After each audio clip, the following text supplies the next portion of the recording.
ناظرین کرام، ہم اکثر تنہائی میں یہ سوچتے ہیں کہ کیا ہماری آواز اوپر تک پہنچ بھی رہی ہے؟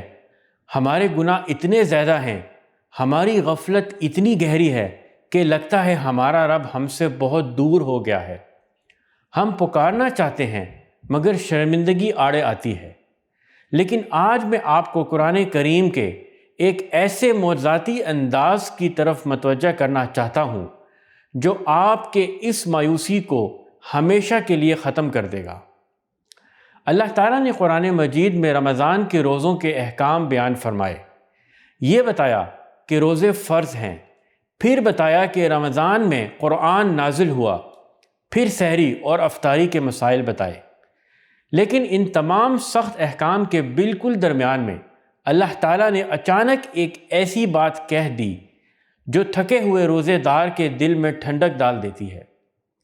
روزوں کے ذکر کے عین درمیان اللہ تعالیٰ اپنے حبیب صلی اللہ علیہ وسلم سے مخاطب ہو کر فرماتا ہے، اور اے نبی صلی اللہ علیہ وسلم، جب میرے بندے آپ سے میرے متعلق پوچھیں تو انہیں بتا دو کہ میں ان سے قریب ہوئی ہوں، پکارنے والا جب بھی مجھے پکارتا ہے میں اس کی پکار سنتا اور جواب دیتا ہوں۔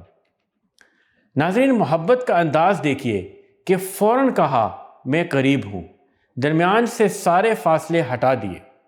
رمضان کے احکام کے بیچ میں اس آیت کا آنا یہ پیغام دے رہا ہے کہ اے بھوک اور پیاس برداشت کرنے والے بندے، تو یہ مت سمجھنا کہ میں تجھ سے دور ہوں۔